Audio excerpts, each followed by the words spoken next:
de las fuerzas políticas, si se ponen de acuerdo en cambiar, primero, si se ponen de acuerdo en cambiar la Constitución, que de ahí no es tampoco tan fácil.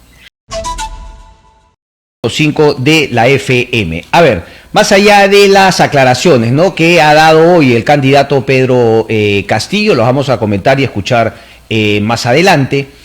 Claro, ha generado preocupación legítima, y esas son justamente las cosas que se deben, ¿no?, preguntar, contrastar, confrontar ideas, ¿no?, como yo digo. Por ejemplo, la candidata Zaide Arias, que decía vamos a disolver el Congreso, se queda la comisión permanente, mesa directiva, utilizó la frase como sinónimo, como si se tratara de la misma, ¿no?, del mismo organismo. Vamos a convocar a una asamblea constituyente, en fin, ¿no?, se han dado diversas declaraciones que finalmente llaman la atención porque no están enmarcadas dentro de lo que hoy dicen las reglas de juego. Entonces, ¿cómo poder ir dentro de la legalidad, ¿no?, de las reglas de juego actuales, dentro de la Constitución actual, a una reforma ya sea parcial o ya sea total de la Constitución? Estamos enlazados telefónicamente con el magistrado del Tribunal Constitucional, Eloy Espinosa Saldaña, a quien le damos la bienvenida. Dicho sea de paso, la publicación también de un libro suyo que vamos a tener tiempo también para comentar, Retos del Bicentenario. Doctor Espinosa Saldaña, un placer como siempre, muy buenos días. Como siempre, un placer, Cristian, estar con ustedes. No, el placer es todo nuestro, doctor. A ver, ¿cuáles serían los caminos, digamos, dentro de las reglas de juego actuales para llevar a cabo algo que, por ejemplo, el candidato Pedro Castillo impulsa desde sus propuestas de gobierno? Reforma constitucional, total o parcial, una nueva constitución, doctor. Hay varias cosas, y sin querer hacerle propaganda al libro, justamente el tema de la reforma es uno de los temas que es abordado allí. La Constitución tiene previsto dos sistemas de una reforma del mismo texto.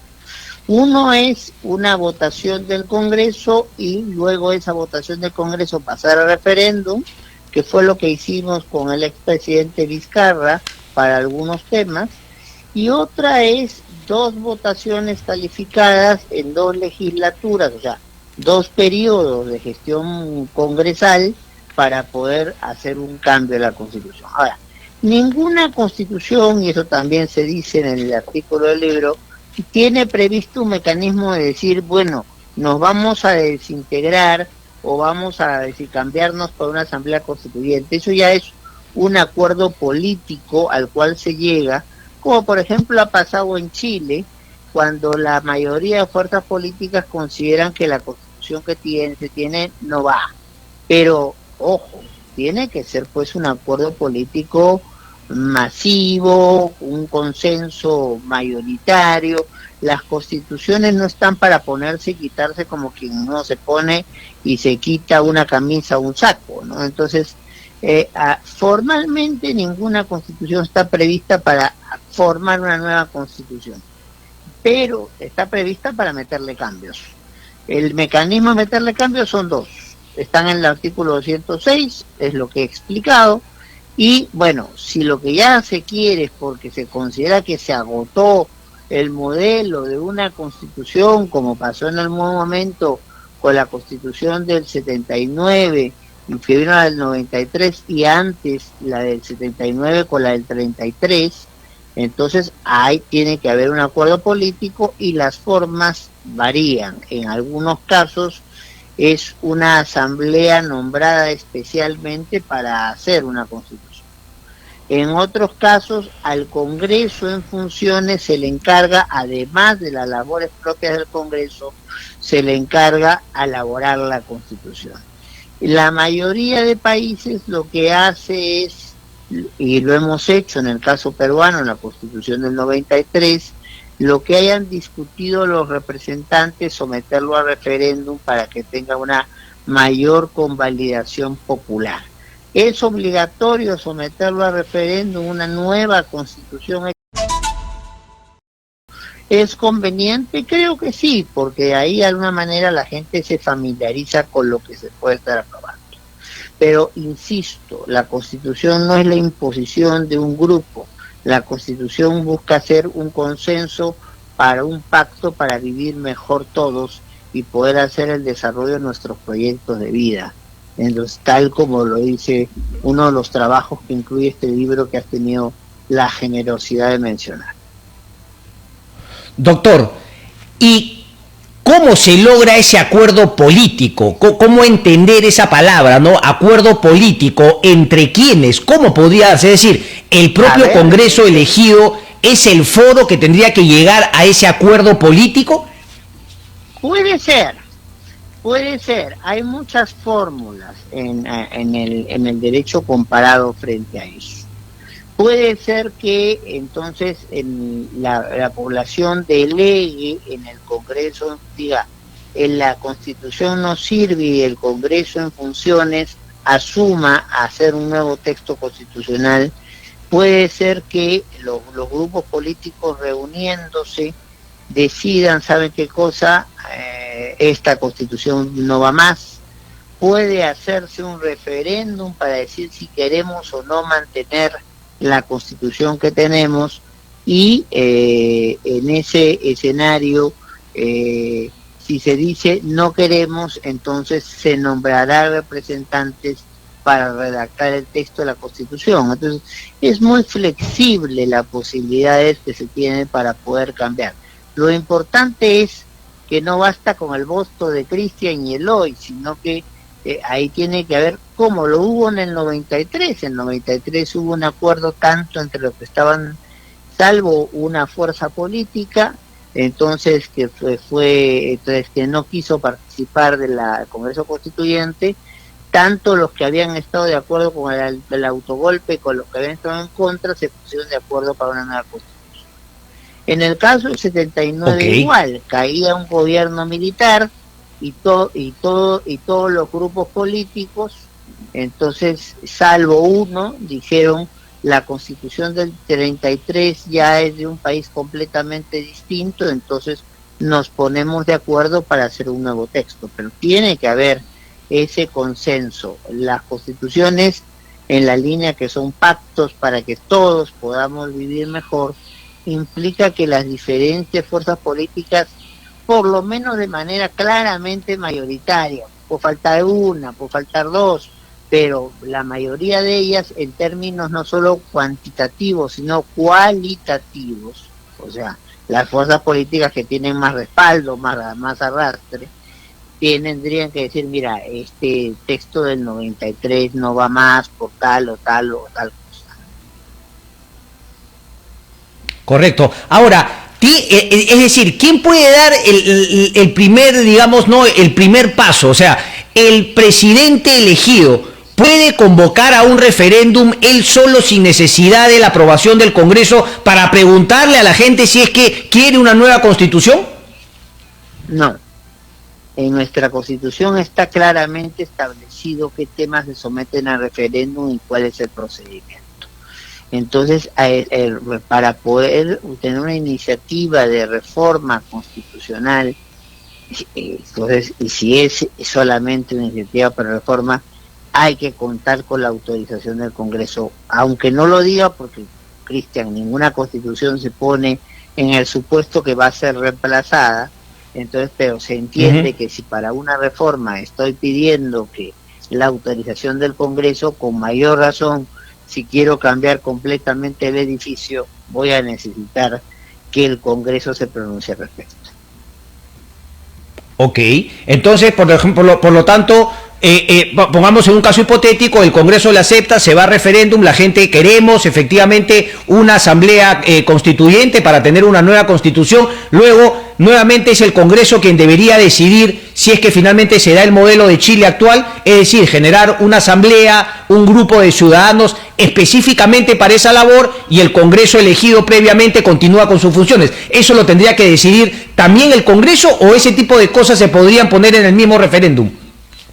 Ese tipo de cosas se suelen poner en el mismo referéndum. En el caso chileno fue así. por ejemplo, o sea, en el caso chileno se puso que se iba a hacer una nueva constitución y que se iba a nombrar una asamblea, o sea, gente dedicada especialmente para la constitución. O sea, recordemos una cosa, en realidad la constitución es una norma jurídica, pero lo que representa son pactos políticos y sociales para una vida mejor. Entonces, detrás de una decisión de cambiar una constitución tiene que haber un acuerdo político y social. Entonces, de cambiar cuál constitución, cómo cambiarla, en cuándo cambiarla, implica, entonces, por eso, si va a haber una consulta, la consulta tiene que ser clara. O sea, vamos a cambiar la constitución, vamos a dejarle que el Congreso lo haga, o que lo haga una asamblea. La consulta tiene que ser muy clara en ese sentido. Ok, pero doctor, dentro, digamos, de su conocimiento, ¿no? Es decir, digamos, no toda consulta, referéndum, significa un acuerdo político o social. Podría ser un referéndum que gana con un voto y eso no habla de un acuerdo, habla simplemente de una mayoría, también obviamente establecida dentro de los cánones, ¿no? de un país civilizado, que finalmente basta con un voto en el referéndum para que se dé paso a esa decisión. No significa que hay un acuerdo y un consenso nacional. Es que el acuerdo está en someter la situación a referéndum, no en que el resultado del referéndum. Recuerda que la Constitución del 93 se aprobó 52-48. Entonces fue una votación peleada, porque el 52% dijo que sí y 48% dijo que no.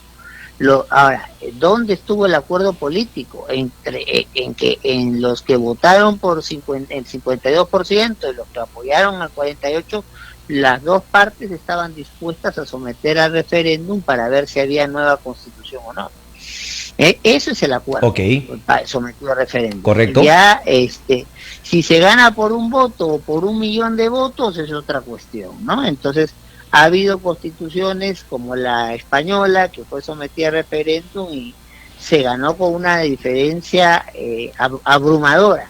Hay constituciones sometidas a referéndum donde la cosa ha sido una aprobación ajustada. Es el caso de la Constitución del 93, donde es 52-48% como se aprobó. El pacto, el acuerdo político es: vamos a someternos a un referéndum para ver si la gente quiere cambiar la Constitución o no. Correcto. Pero siempre, digamos, lo que dice nuestra Constitución, nuestras reglas actuales, es que tendría que ser con un acuerdo al interior del Congreso. Ahora, claro, esto también se ha vuelto de algún...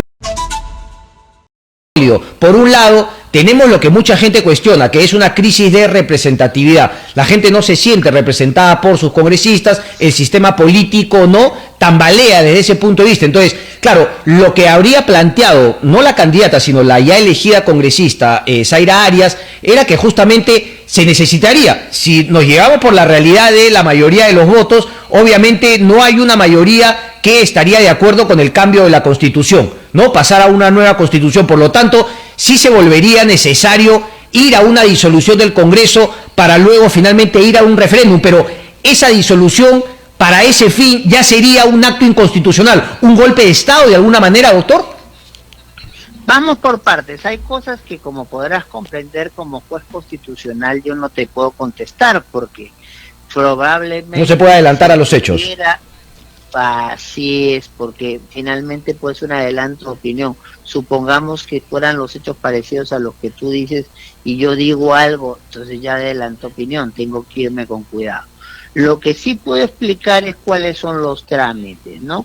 Para una reforma de una constitución, o sea, no para una nueva constitución, sino para cambiar un artículo, un capítulo de la constitución, se tiene el artículo 206, que ahí te dice 2 votaciones distintas o una votación y referéndum.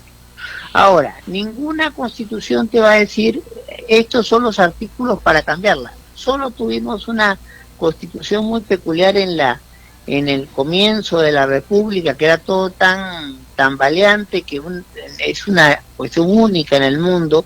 La Constitución de 1828 dijo tiene vigencia 5 años y después veremos. Obviamente todo el mundo quiere ser constituyente y salió la Constitución de 1834, pero esto, hasta donde he rastreado, es una fórmula única que no se ha dado en ninguna parte del mundo. Entonces lo que hay es un acuerdo o una presión, porque en Chile básicamente hace una presión social de un sector importante de la política y de la población, para que entonces no hagamos pequeños cambios o grandes cambios y no tengamos un nuevo texto. Porque como diciendo, estas reglas de juego no nos sirven, vamos a tener unas nuevas reglas de juego. Ahora, ¿cuál es la situación del Congreso en funciones si se hace una asamblea constituyente? Tranquilamente puede coexistir un Congreso en funciones, porque fueron nombrados para otra cosa, no fueron nombrados para hacer una constitución, fueron nombrados para dictar leyes, para controlar al gobierno, etcétera, etcétera. Entonces, independientemente del discurso que se esté manejando, entonces puede mantenerse un Congreso. Ahora, ¿de qué depende que se mantenga un Congreso y que y pase una cosa como pasó en el 93, donde el mismo Congreso que hacía las leyes de todos los días asumió hacer la Constitución? Eso depende del acuerdo político que llegue en las fuerzas, ¿no? Eso no está puesto en una Constitución, porque una Constitución no tiene un botón diciendo vamos a disolvernos, ¿no? Dependerá de las fuerzas políticas si se ponen de acuerdo en cambiar, primero, si se ponen de acuerdo en cambiar la Constitución, que de ahí no es tampoco tan fácil. Segundo, si se ponen de acuerdo en cambiar la Constitución, ¿cómo lo van a hacer? ¿Van a nombrar representantes para eso? ¿Van a encargarle al Congreso que esté en funciones? ¿Van a someter a referéndum la conveniencia o inconveniencia de tener una nueva Constitución? Entonces, lo que yo te planteo son alternativas, porque los que van a dar las soluciones son los políticos y las fuerzas políticas con más peso en esta coyuntura para poder llegar a ciertas conclusiones. Correcto. Doctor, ahora yo le quería preguntar, digamos, con una opinión, sin necesidad de que adelante opinión, pero una propuesta directa de Pedro Castillo y de Perú Libre, ¿no? Finalmente cerrar el Tribunal Constitucional, y además habla de que quizás se podría armar uno nuevo, pero con los miembros elegidos en votación universal. Dos cosas sobre el tema. Nosotros hemos acordado en el Pleno del Tribunal, porque nosotros hay algunos que tenemos mandato cumplido y desde 6 meses antes de que se cumpla eso planteamos esta situación, pero el Congreso hasta ahora no ha hecho ningún cambio. Hemos acordado que no vamos a hacer declaraciones sobre si se tumban al tribunal o no se tumban al tribunal, si eligen reemplazantes o no eligen reemplazantes. O sea, eso lo hemos acordado con los colegas y no quiero faltar al acuerdo. Lo que sí te puedo comentar es que hay la fórmula de que algún país, como es el caso de Bolivia, entonces donde no hay una elección por el Congreso, sino una votación popular para elegir a sus magistrados. Fórmula poco frecuente, entonces, pero la hay. Otros países lo que hacen es lo mismo que hacemos nosotros, una mayoría calificada del Congreso es quien elige. Y un tercer grupo de países, como el caso de España, por ejemplo, divide la elección de los magistrados del Tribunal Constitucional entre distintas instituciones. O sea, un poco, algunos los elige el Poder Judicial, otros los elige el mismo Congreso, otros los elige el gobierno. O sea, fórmulas hay para todos los gustos. Ahora, sobre la conveniencia de la propuesta del candidato Castillo, tengo que ceñirme, querido Cristian, al acuerdo que hemos tenido de que no vamos a hacer declaraciones sobre esos temas. Ok, pero por ejemplo en el caso que me decía de Bolivia, no se teme la politización de un magistrado también, es decir, buscar un bolsón que vaya en una línea de una mayoría política para obtener finalmente esa votación que lo ponga justamente en el equivalente al Tribunal Constitucional en Bolivia? ¿No hay ese riesgo? Porque claro, uno diría, bueno, también se corre ese riesgo en el Congreso, porque el Congreso es el foro político por excelencia. Claro, es que no hay fórmula perfecta, porque alguien puede decir, lo eligió el Congreso y aunque sea por mayoría calificada, entonces allí podría algunas fuerzas poner a gente amiga. Lo importante que hay que tener es que, primero, que no hay fórmula perfecta y lo segundo, que es tal vez lo más significativo, tener claro para qué se elige un magistrado del Tribunal Constitucional. Si tú eliges a alguien que no es independiente, que no es imparcial, que está dispuesto a entrar en negociaciones políticas o económicas, a alguien que no sabe decir no cuando hay algo que puede ser de la mejor intención pero no ser constitucional, mejor no elijas un magistrado del Tribunal Constitucional. Nosotros ya estamos hace rato con el planteamiento que se cumpla con la Constitución y nos reemplacen, ¿verdad? No hay una vocación de nosotros quedarnos, pero el consejo que sí podríamos dar es que se elija cuando se elija, se escoja a gente que sea claramente independiente, claramente imparcial, que no vaya a entrar en ningún tipo de componente ni política ni económica, o sea, no tener hermanitos dentro del tribunal, para decirlo de alguna manera. Entonces, eso es clave, y sobre todo va a ser más clave ahora, Cristian, porque tenemos un Congreso disperso, entonces tenemos problemas muy serios como los de la pandemia o la crisis económica, y tenemos muchas leyes que se han dictado cuya constitucionalidad se discute, y probablemente ese mismo fenómeno se repita después. Entonces, si no tenemos magistrados y magistradas firmes en su función, obviamente el Tribunal Constitucional no va a cumplir sus funciones y no va a pasar lo que felizmente hemos conseguido ahora, que cada vez que hay un problema sobre la constitucionalidad de algo, la gente está yendo al Tribunal Constitucional. O sea, puede o no se estar de acuerdo con nuestras sentencias, pero lo que creo que sí es claro frente a tribunales anteriores es que se ha ganado en posicionamiento. Hoy en día, cuando cualquiera considera que algo es inconstitucional, dice, voy a ir al Tribunal Constitucional. Eso quiere decir que has conseguido legitimidad para una institución, aunque algunas sentencias te gusten y otras sentencias no. Pero entonces esa legitimidad la tiene que mantener el tribunal que nos reemplace, sin duda, porque si no, entonces sus opiniones no van a ser seguidas, cualquiera va a hacer lo que quiera, y caemos en el riesgo de la decisión del más fuerte o del más vivo para poder imponer algo que no necesariamente responde al parámetro constitucional. Correcto, entonces no puede haber ni la Asamblea Constituyente ni una reforma constitucional sin finalmente un acuerdo previo con este Congreso, así no nos guste el Congreso. Eso es lo que marca la Constitución, doctor. ¿Podría este Congreso no querer hacer reforma, una nueva Constitución y dejarle el paquete a las fuerzas políticas del nuevo Congreso?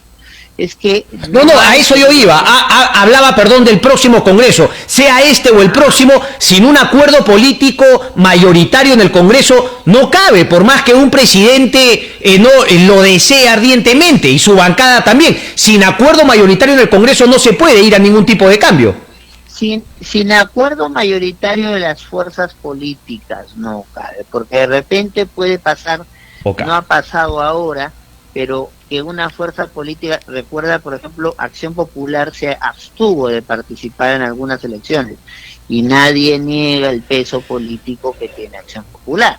Entonces, lo importante es, estén o no estén en el Congreso, que las fuerzas políticas con más arrastre, con consideración, con más respaldo, digan, bueno, sí, hay que cambiar esta Constitución porque ya cumplió su objetivo o nunca lo llegó a cumplir y necesitamos unas reglas nuevas, ¿no? Correcto.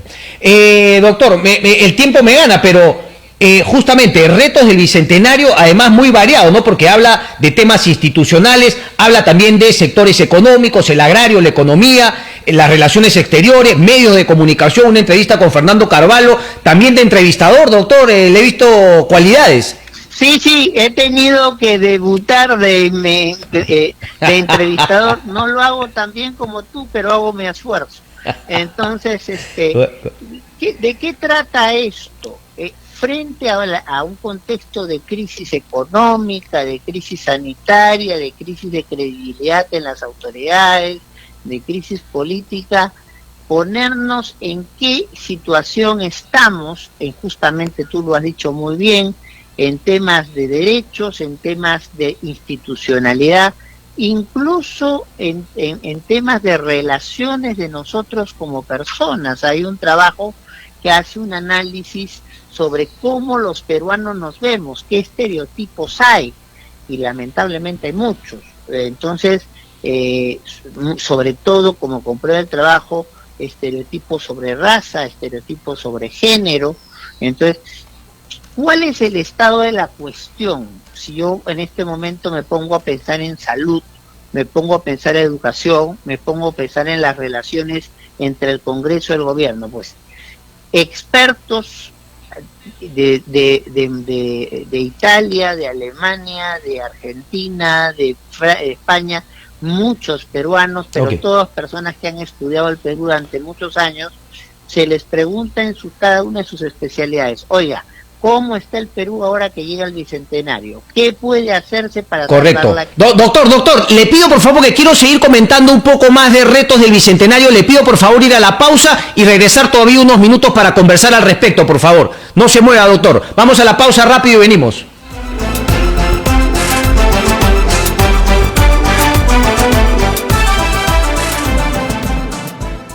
La hora exacta en Exitosa Perú llega gracias a Universidad César Vallejo. Examen de admisión 20 de junio. 12:01. La hora exacta en Exitosa Perú llegó gracias a Universidad César Vallejo. Examen de admisión 20 de junio. ¿Sabes qué significa hacer la diferencia? Es haber licenciado 12 campus a nivel nacional en 2019 para llevar educación de calidad a más peruanos. Universidad César Vallejo, licenciada por SUNEDU, para que puedas salir adelante. Exitosa Perú, en Lima, 95.5. Y este mensaje te lo dice Exitosa. Usa tu mascarilla, toma tu precaución, mantén siempre la distancia, 2 metros es lo mejor. Usa tu mascarilla, lleva tu gel de alcohol, olvídate de la ropa, cuídate por favor. Este mensaje es para todos los peruanos, porque queremos mantenernos con salud. Nuestra familia sí nos necesita, el protagonista en la batalla eres tú.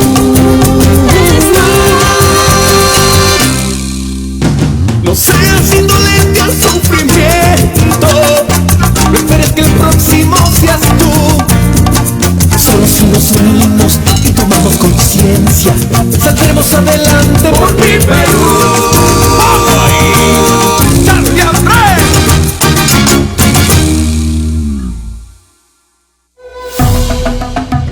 Escuchamos el sentir de todo un país. Exitosa Perú. Hoy todo el Perú nos escucha a través de sus 65 filiales. En Chiclayo, tierra del Chinguirito y la Marinera Norteña, nos escuchan en los 106.9 de la FM. Porque nuestra mayor satisfacción es hacer periodismo al servicio de los peruanos. Exitosa Perú. El informativo de Exitosa Perú.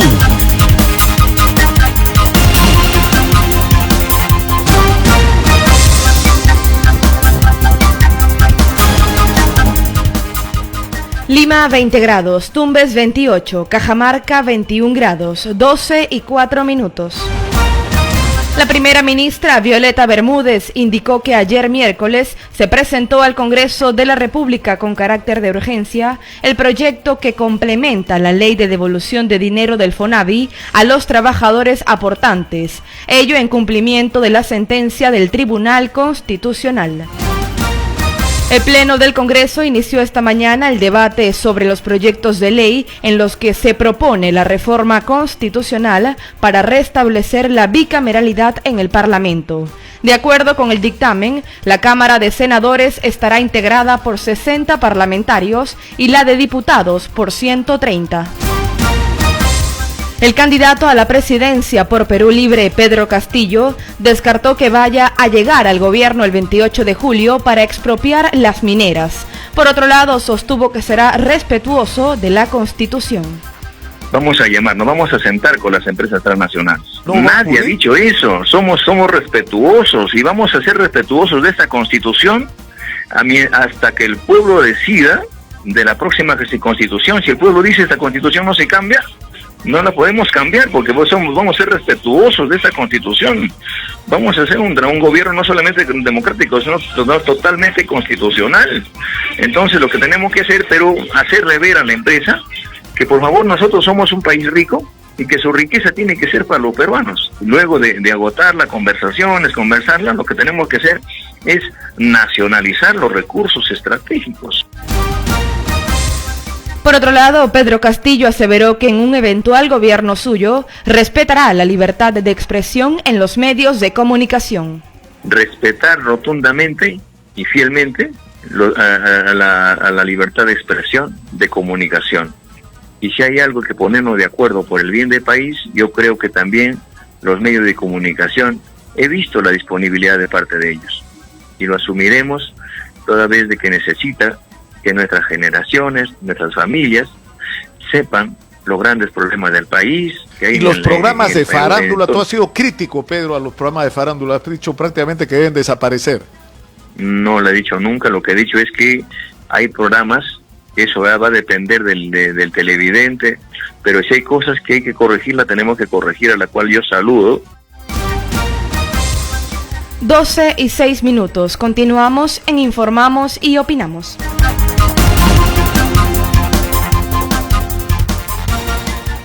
Exitosa Perú, en Lima, 95.5.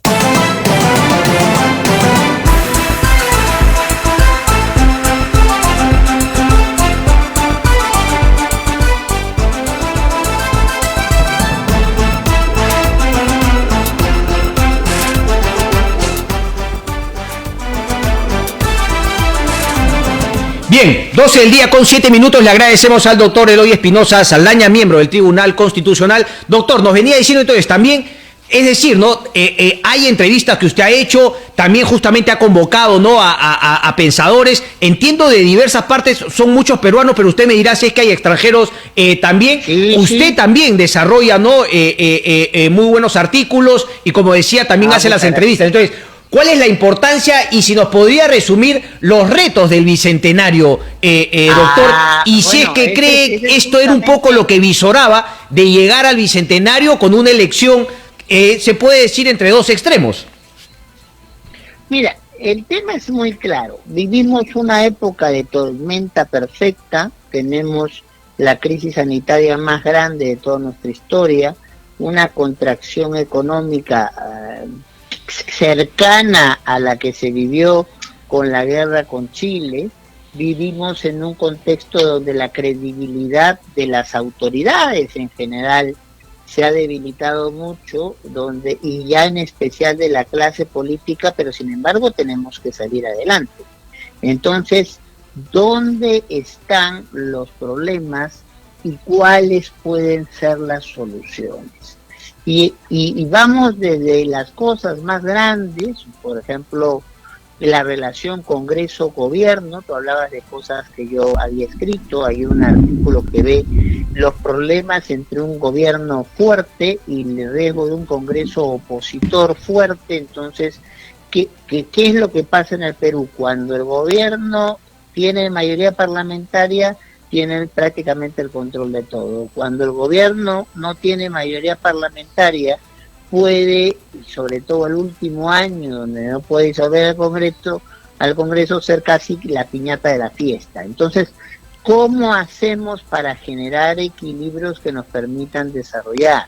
Y después temas sobre en el Perú tenemos supuestos de discriminación muy claros. Entonces, ¿cómo hacemos para superar los estereotipos de discriminación y poder avanzar en adelante? ¿Cómo hacemos después para enfrentar temas tan graves como el de la violencia de género? Somos uno de los 10, estamos en el 10 top, si cabe, uno de los 10 países donde se da más problemas de violencia de género en el mundo. Vaya récord. Entonces, ¿cómo se trata a las personas discapacitadas? ¿Cómo se trata a los pueblos indígenas? ¿Cómo entonces se maneja el tema ambiental, las nuevas tecnologías, las relaciones laborales, la educación, la salud en este momento que es tan crítico? Y bueno, y un poco también el marco institucional, o sea, tú hablabas hace un rato de crisis de representación, pues hay un artículo de alguien que hizo de Rosa María. De maestría, sí, fue su tesis de maestría en Austin sobre crisis de representación en Perú, es su tesis. Entonces, y bueno, la relación con las Fuerzas Armadas, la relación con las fuerzas policiales. Para el tema electoral preferimos traernos a un especialista que es el equivalente al presidente del Jurado Nacional de Elecciones peruano en España. ¿Para qué? Para no contaminarlo con los detalles de la elección concreta peruana, explicar qué problemas hay o suele haber precisamente para poder sostener una elección. Después, todo el tema tributario, política económica, que es un muy buen trabajo de Elmer Cuba. ¿Qué hay con el sector agrario antes y después del paro? Dinámica previsional. Como puedes ver, enfocamos desde los diferentes sectores los problemas que tenemos, el estado de la cuestión en esos problemas y un planteamiento de todos los autores. Entonces, algunos extranjeros, sí, el ex decano de la Universidad de Bolonia, la más antigua del mundo, el director del Instituto Max Planck de Alemania, considerado el mejor instituto de derecho público del mundo, Néstor Sawés, hoy el mejor constitucionalista vivo que hay en América Latina, pero peruanos también de primer nivel que trabajan en esto. Todos ellos lo que hacen es analizan, ven posibilidades, hacen propuestas y ojalá pues esto pueda ser leído y aprovechado a cabalidad, no para coincidir exactamente con todo, pero por lo menos para reflexionar qué alternativas hay. Correcto. Porque estamos realmente en un momento muy difícil como país del cual tenemos que salir.